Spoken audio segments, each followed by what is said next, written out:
in every verse. I'm your host, author and Bible teacher, Kevin Madison. Thank you for joining us today.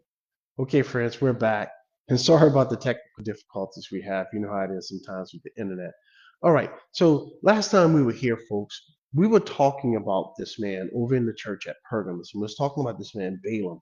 And one of the things that we discovered is that Balaam, number one, that the pastor of this church allowed this. This is what God says, that they allowed those who they held on to the doctrine of Balaam. Now, what does that mean? I didn't get a chance to address this part right here, where God says they hold. And it's the same word as set. They set or fix themselves on that particular doctrine, on the doctrine of Balaam. That's a problem, folks. Why? Because it's a false doctrine. All right. Then we said that the pastor allowed these people to remain in the church. He knew it was happening and he did nothing about it. And the Bible tells the pastor that that's not supposed to be. The minute a pastor finds out that somebody's teaching false doctrine, he's to go and correct them one on one. Then the Bible outlines steps that is to be taken by the pastor when these kind of people enter the church and won't stop teaching false doctrine. God says you got to cut out the old leaven.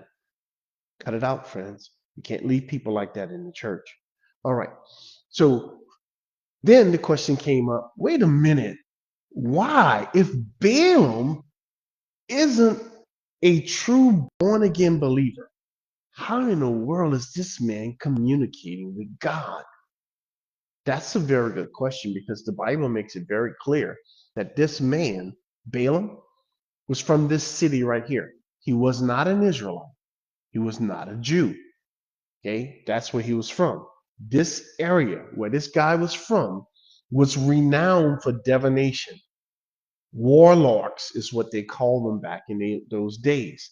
And that's exactly what Balaam was. He was somebody who was a warlock. But this man was a non-Israel. He was a false prophet, or better known as somebody who did a necromancer. That's what he was. He practiced black magic and divination. That's who Balaam was. And you say, how is that possible that this man can be talking to a holy God on a regular basis? And I went through and I showed you I gave you three examples of people who did just that. Who did we see? Number one, we seen Cain. Friend, Cain had regular conversations with the Most High God. And Jesus said that Cain was of the devil. Cain was of the devil. And he was always of the devil. He was never one of God's children. Yet he communicated with God. Then who we seen next? We seen that Pharaoh. Pharaoh talked to God. God warned that rascal in a dream. And then who we seen? We seen Abimelech. Same thing, friends. He was the king of Gerar. Was he saved? Of course not. But God had a purpose in talking to this man. Why? Because God was protecting the seed. God had a purpose in speaking with Cain. What was that? He was protecting the seed. He had a purpose for speaking to Pharaoh. What was that? He was protecting the seed.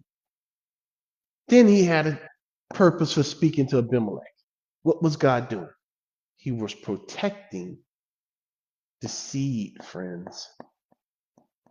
All three of these conversations that God was having with an unbeliever was for one single solitary purpose: to protect the seed that he promised Eve would bring into the world. That is a woman. That's what God was doing. That was his purpose. So then you come here and you apply that to Balaam. Then what was God doing talking to this wicked, evil man who was practicing black magic. What did God do? God used him to give 3 of the greatest prophecy about who? About God? No, man. About the seed. It's the same thing you see throughout the scripture.